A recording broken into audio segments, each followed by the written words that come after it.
आज के वीडियो में हम लोग विभाजन सूत्र को देखने वाले हैं, जिसको सेक्शन फॉर्मूला के नाम से जानता है। विभाजन सूत्र कैसे हम लोग प्रूफ करते हैं और उसका यूज कहाँ होता है। तो आज के वीडियो सेशन में कंप्लीटली हम लोग विभाजन सूत्र को कैसे डिराइव करते हैं इसको देखने वाले हैं। ठीक, तो सबसे पहला काम आपको ये करना है, विभाजन सूत्र को साबित करने के लिए या फिर इसको प्राप्त करने के लिए हमसे सर्वप्रथम एक कोऑर्डिनेट बना लेना होगा। ठीक, एक ऐसा हम कोऑर्डिनेट बना लेते हैं।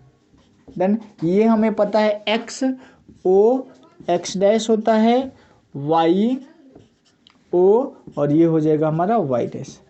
ठीक है, इस पे हम लोग क्या करते हैं, एक कोऑर्डिनेट ले लेते हैं। जैसे हमने क्या किया है कि यहाँ पे एक पॉइंट्स ले लिया और एक यहाँ पे पॉइंट्स ले लिया, ऐसे यूं खींच करके एक पॉइंट्स हमने यहाँ पे ले लिया। ठीक, इसका भी कुछ कोऑर्डिनेट होगा, इसका भी कुछ कोऑर्डिनेट होगा।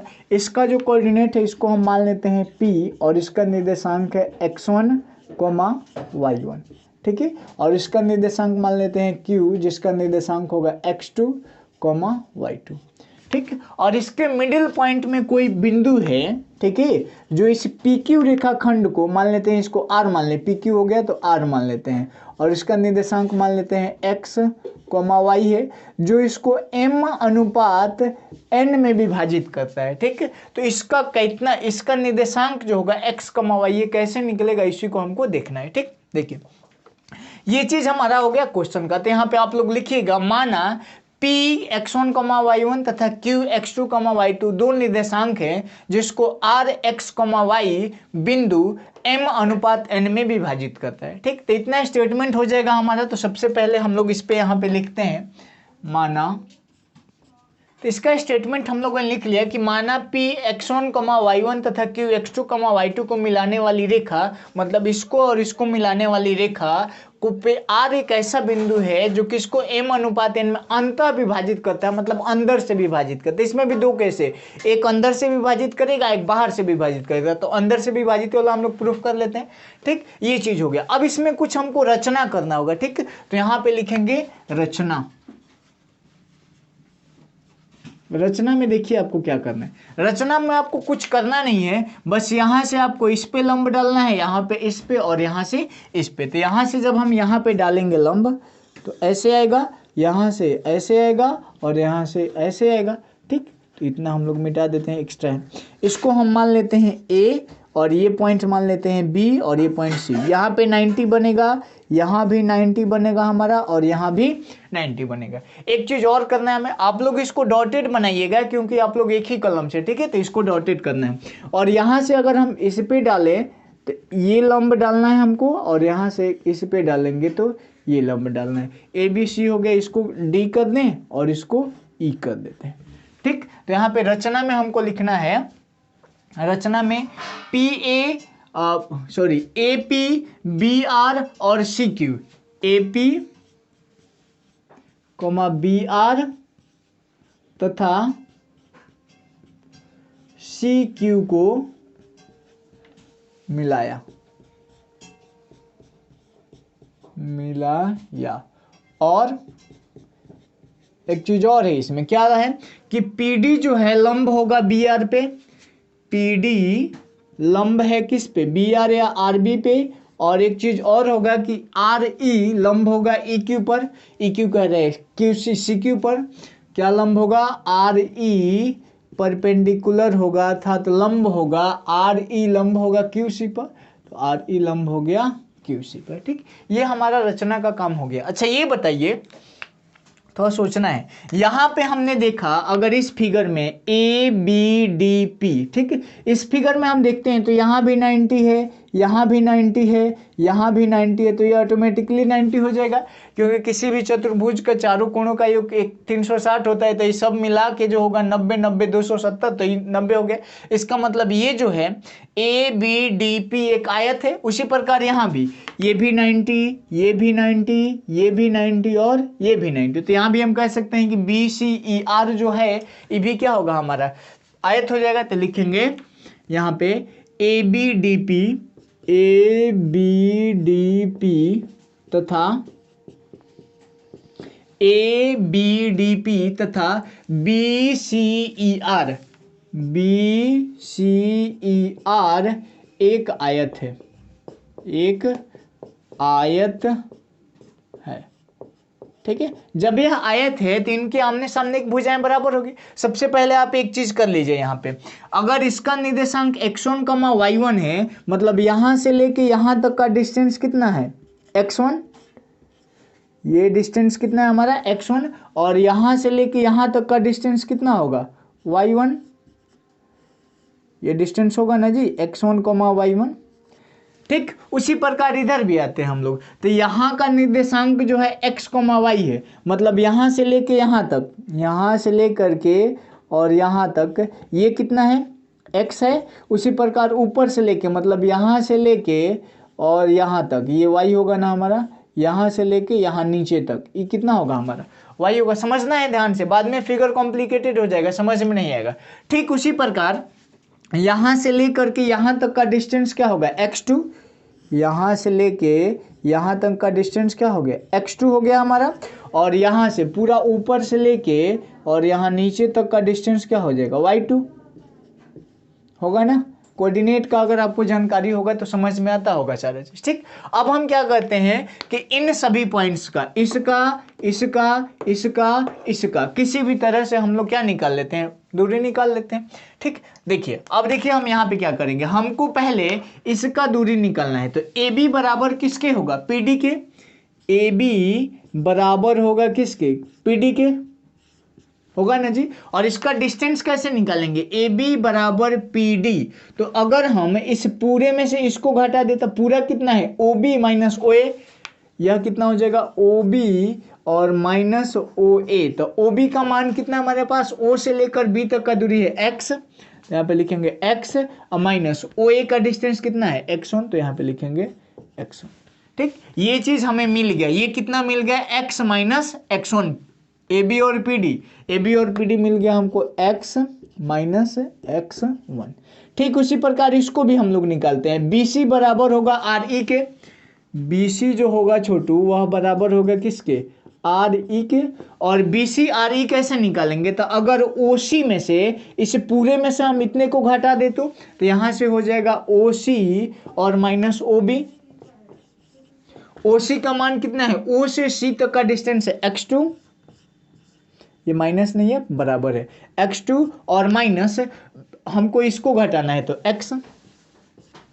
ठीक है, सेम उसी प्रकार हमको इसका भी मान मिल गया कितना x2 और माइनस x। डन। अब देखिए हमको क्या करना है, इसका डिस्टेंस निकालना है, इसका और इसका और इसका डिस्टेंस निकालेंगे तो क्या हो जाएगा, इसको हम क्या कह सकते हैं आर डी का मान हमें निकालना होगा। तो क्या करेंगे, आर डी का मान निकालने के लिए, अच्छा यहाँ से लेकर के यहाँ तक, यहाँ से लेके यहाँ तक ये जितना y1 है ये भी हो जाएगा y1, ये y1 तो ये भी y1। अगर हम y में से y1 को घटा दे तो ये नहीं निकल जाएगा। तो यहाँ पे हम लिखेंगे डायरेक्टली कि ए पी बराबर होगा बी डी के, ए पी बराबर होगा बी डी के, ए पी बराबर होगा बी डी के। और ये डिस्टेंस कितना है y1 है, y1 है ना, हमको क्या निकलना है आर डी। तो आर डी बराबर क्या हो जाएगा, आर डी बराबर हम कर देंगे R B minus B D, R D minus B D. R D का मान कितना है, आर से लेकर के डी का मान है, आर डी का मान देखिए तो इधर आर डी का मान यहाँ पे होगा आर डी नहीं ना, R D minus R D थोड़े होगा, यहाँ पे आर डी नहीं होगा, R B minus B D, R B होगा, यहाँ पे क्या होगा बी। तो आर बी का मान कितना है, बी आर का, आर से लेके बी का मान है वाई, क्या है वाई, तो यहाँ पे लिखेंगे सॉरी यहाँ पे वाई, और माइनस बी डी का मान कितना है y1, तो बी डी का मान हो गया y1। समझ में आ रहा है आपको चीजें। अब देखिए आर डी का मान हो गया, आर बी का मान हो गया, इसका भी मान हम लोगों ने निकाल लिया। इस आर डी का मान कितना निकाला y माइनस y1। ठीक, अब इसका निकालना है तो उसको हम क्या कर सकते हैं, ये जो आर बी होगा वह सी ई के बराबर होगा, आर बी बराबर होगा किसके सी ई के। और यह कितना है, अगर आर बी हमारा है y तो सी ई भी होगा कितना y। तो इसलिए हमको क्या निकालना है क्यू ई बराबर क्या हो जाएगा, क्यू ई बराबर हो जाएगा, पूरा में से हम इसको घटा देंगे तो पूरा मतलब क्यू सी और माइनस क्यू सी और माइनस हो जाएगा ए सी, क्यू सी माइनस ए सी। क्यू सी का मान अपने पास कितना है, पूरा का मान है y2 और माइनस ई सी का मान कितना है हमारे पास, ई सी या सी वाई, तो ये भी हमको प्राप्त हो गया y2 और माइनस y। ठीक, ये सब डिस्टेंस हम लोगों ने निकाल लिया। अब हमको क्या करना है, ये जो ट्रिंगल है पी डी आर और आर ई क्यू, इन दोनों को हमें समरूप दिखा देना है, सिमिलर दिखा देना है। जब सिमिलर हो जाएगा तो आसानी से हम लोग सॉल्व करेंगे। लिखेंगे त्रिभुज पी डी आर तथा त्रिभुज आर ई क्यू में, दोनों में एक एक 90 दिख रहा है आपको, यहां भी 90 बन रहा है, यहां भी 90 बन रहा है, तो इसका मान angle P D R, angle P D R बराबर होगा एंगल क्या हो जाएगा आर ई क्यू के बराबर एंगल आर ई क्यू। ऐसा क्यों, क्योंकि यह क्या है 90 डिग्री है, और कोई एक एंगल हम और बराबर कर देते समरूप हो जाएगा। यहाँ पे देखिए ये जो एंगल है और ये जो एंगल है आपस में बराबर होगा, क्योंकि जब हम इसको बढ़ाएंगे और इसको भी बढ़ाएंगे तो ये हमारा दो को पैरेलल लाइन होगा, पैरेलल लाइन को तिर्यक रेखा काटता है तो संगत कोण के युग्म से ये दोनों कोण क्या हो जाएंगे, बराबर हो जाएंगे ना। तो इसी को हम लोग लिख लेते हैं, क्या लिखेंगे, इस एंगल का नाम R P D, angle R P D बराबर होगा एंगल किसके, आर पी डी बराबर होगा क्यू आर ई के, बराबर होगा एंगल क्यू आर ई के। यह कैसे हुआ, तो लिखेंगे संगत कोण के युग्म से, संगत कोण के युग्म से।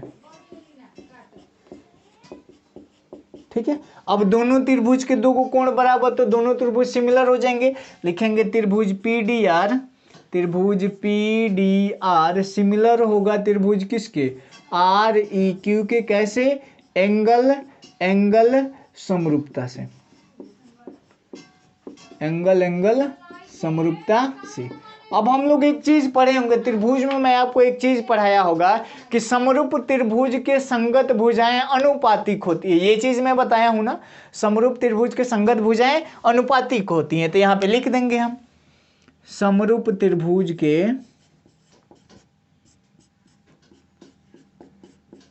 संगत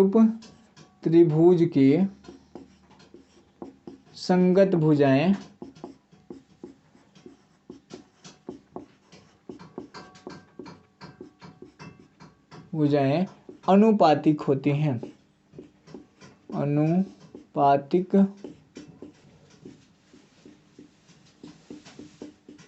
होती है।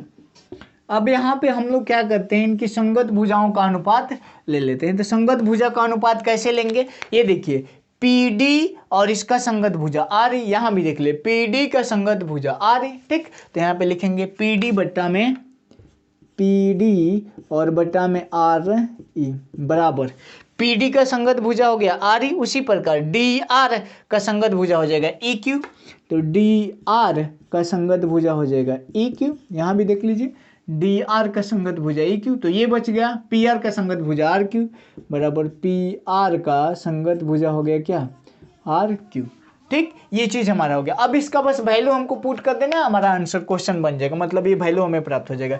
PD का मान अपने पास कितना है x माइनस x1, तो यहाँ पे लिखेंगे x माइनस x1 बटा में RE का मान कितना है x2 माइनस x बराबर यहाँ पे DR का मान कितना है DR y माइनस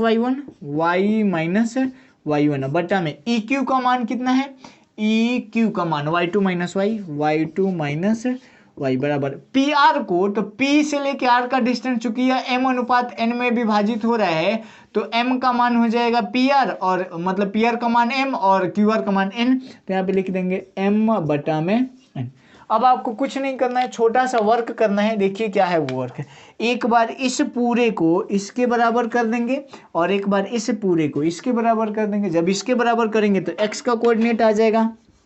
ठीक है, तो यहाँ पे पहले हम लोग इसके बराबर x वाले के बराबर करते हैं, x माइनस x1 बटा में x2 माइनस x बराबर क्या हो जाएगा, m बटा में n होगा ना। अब इसको आप सॉल्व करिए, n से क्रॉस गुणा कर देते हैं, क्या करते हैं यहाँ पे क्रॉस गुणा, n में x से करेंगे, इससे करिए तो n में x है तो n x और माइनस n x1 बराबर m x2 और माइनस m x।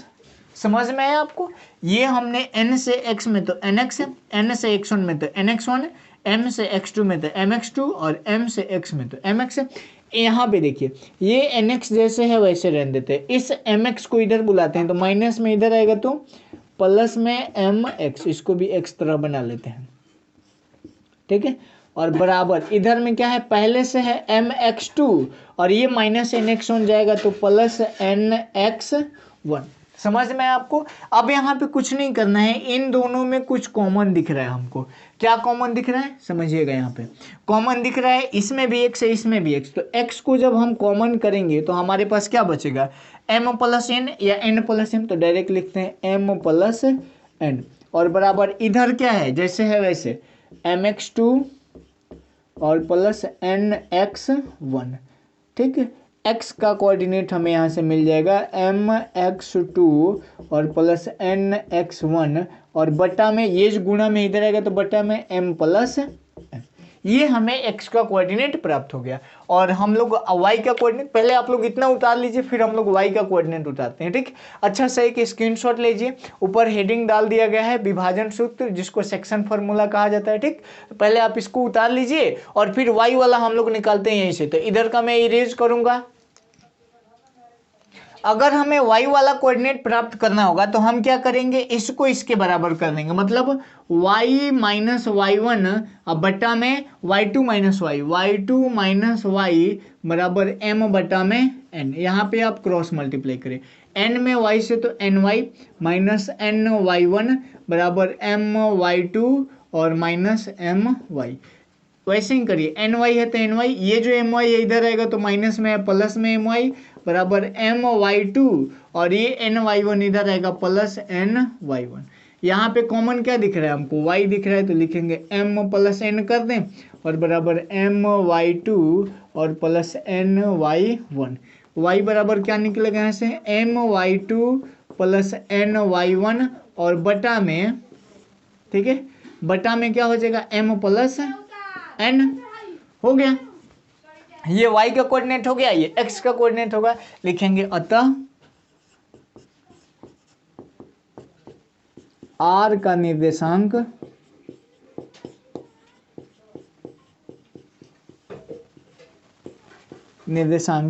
r, और निर्देशांक के लिए ट्रिपल लाइन का यूज करते हैं ना हम लोग r, ये कितना हो जाएगा, x वाला क्या है mx2 प्लस nx1 और बटा में m प्लस n, और y वाला निर्देशांक क्या है, y वाला निर्देशांक हमारा है n my2 प्लस ny1 और बटा में m प्लस n, ठीक है। यहाँ पे कैसे निकालें हम लोग ये डायरेक्टली, तो r का निर्देशांक हम लोग क्या माने हैं, r का निर्देशांक माने हम लोग x, y, तो x का मान हमारा ये निकला, y का मान ये, तो ये फॉर्मूला आप लोग दिमाग में याद रखोगे। अगर अंतः विभाजित करेगा, अंदर से विभाजित करेगा, तब जाके हमारा ये फॉर्मूला यूज में आएगा, ठीक है। इसी लगले हम लोग बाह्य विभाजित वाला भी देख लेते हैं, जब बाहरी रूप से विभाजित करेगा तो क्या होगा।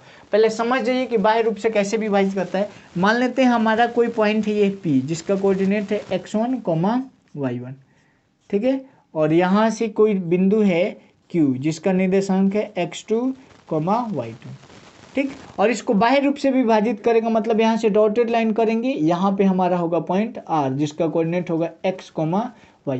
अब ये जो होगा m/n में डिवाइड करेगा। m/n का मतलब क्या हुआ कि यहाँ से लेके यहाँ तक का डिस्टेंस है m, डिस्टेंस है, रेशियो कह सकते हैं, और यहाँ से लेके यहाँ तक का डिस्टेंस है n। तो इसका फॉर्मूला जो होता है हम लोग यहाँ पे लिखेंगे कि अगर r का कोऑर्डिनेट हमको चाहिए तो r का कोऑर्डिनेट जो होगा वह हो जाएगा हमारा mx2 और माइनस हो जाएगा nx1, अब बटा में m प्लस है तो minus n, my2 plus ny1 plus नहीं, यहाँ पे माइनस हो जाएगा बटा में m माइनस n।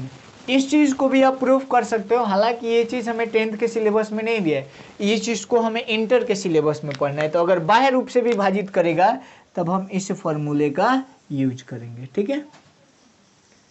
अगर बाह्य विभाजित की बात होगी तब आपको ये फॉर्मूला यूज करना होगा, तो इसको भी आप लोग नोट कर लेंगे। एगो छोटा सा और थ्योरी है जिसको मिड पॉइंट कहा जाता है। अगर मध्य बिंदु का निर्देशांक निकालना होगा तो कैसे निकालेंगे, इसको आप लोग स्क्रीनशॉट लीजिए, फिर हम लोग आगे बढ़ते हैं।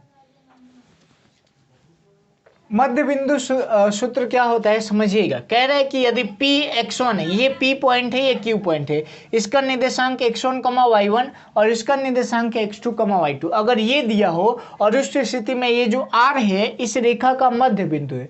मध्य बिंदु का मतलब क्या हुआ, यह किस अनुपात में काटेगा, 1:1 में। जितना ये होगा उतना ही ये होगा। तो अगर ये 1:1 में काटेगा तो यह हो गया हमारा m का मान और यह हो गया हमारा n का मान। और ये हमें पता है सेक्शन थ्योरम होता है, विभाजन सूत्र। इसी पे इसको बैठा देंगे, यहाँ से एक नया फॉर्मूला निकलेगा। क्या निकलेगा देखिएगा, r का निर्देशांक हमें यहाँ पे फाइंड आउट करना है, तो क्या हो जाएगा m, तो m का मान कितना है 1 × x2, तो x2 जैसे है वैसे, प्लस n, तो n का मान है 1 × x1 जैसे है वैसे, अब बटा में m प्लस n, तो 1 + 1, कोमा है तो कोमा, फिर m का मान 1 × y2 है तो y2 प्लस n, तो n का मान कितना है हमारे पास 1 × y1 है तो y1, अब बट्टा में m प्लस n मतलब 1 + 1, ठीक है। अब इसी को सॉल्व कर लीजिए। x2 में 1 से मल्टीप्लाई होगा तो ये हो जाएगा x2 + x1 और बट्टा में एगो का एगो दोगो, और यहाँ पे हो जाएगा y2 + y1 और बटा में एगो का एगो दोगो। तो मध्य बिंदु का सूत्र ही होता है x2 + x1। ये याद में हमें आसान हो याद करने में, इसके लिए हम लोग याद करते हैं कि r का कोफिशिएंट, r का जो कोऑर्डिनेट होगा वो x1 + x2/2 y1 + y2/2। तो इससे कोई खास फर्क पड़ने वाला नहीं है, आप कैसे भी याद कर सकते हैं, x1 + x2/2 y1 + y2/2 या फिर x2 + x1/2 y2 + y1/2, ठीक है। अच्छा, ये जो सूत्र है इसको याद करने का एक तरीका भी है। क्या तरीका है, ट्रिक्स देख लीजिए कैसे हम लोग इसको आसानी से याद रखेंगे सेक्शन थ्योरम को। ये हमारा हो गया ट्रिक्स हमारा क्या कहता है कि अगर यह पॉइंट है P है, इसका है x1, y1, ठीक है, और यहाँ पे एक पॉइंट है Q जिसका निर्देशांक है x2 और y2, ठीक, और ये इसको m/n में विभाजित करता है, ठीक है। यहाँ पे कोई पॉइंट है जो इसको m/n में विभाजित करता है। तो आपको करना क्या है, ये जो m है पहले आपको इससे मल्टीप्लाई करना है। किससे, इससे, तो इससे मल्टीप्लाई करेंगे तो ये हो जाएगा mx2 और फिर n को इससे मल्टीप्लाई करेंगे तो nx1 + nx1, और नीचे तो पता ही है हमको क्या होता है m + n। उसी प्रकार हमें दूसरा कोऑर्डिनेट प्राप्त करना होगा, तो my2 और प्लस ny1 और बटा में क्या m + n। हो गया ट्रिक से याद। तो ट्रिक से भी इसको आसानी से हम लोग याद कर सकते हैं अगर आप चाहें तो, अदरवाइज आप इस पे क्वेश्चन जब बनाइएगा ना तो ये ऑटोमेटिक आपको याद रहेगा, ठीक। और ट्रिक कब यूज आता है, जब आप भूल जाते हैं तब याद आता है, ठीक। तो ट्रिक को हमको करना है m/n में, तो m से पहले इसके पहले में तो mx2 प्लस n से इसके पहले में तो nx1, फिर m से इसके दूसरे में तो my2, फिर n से इसके दूसरे में तो ny1, अब बट्टा में m + n होता है हमें पता है, ठीक। तो आज के वीडियो सेशन में हम इतना रहने देते हैं। नेक्स्ट वीडियो सेशन में हम लोग एक्सरसाइज 7.3 को स्टार्ट करेंगे, जिसमें जितने भी इस पे बेस्ड न्यूमेरिकल्स हैं, जितने भी क्वेश्चन है उसको सॉल्व करेंगे। तो अगर वीडियो आपको अच्छा लगा हो तो आप लाइक करिएगा, शेयर करिएगा और हमारे चैनल को जरूर सब्सक्राइब करिएगा। मिलते हैं नेक्स्ट एपिसोड में, तब तक के लिए bye bye, take care, that's all.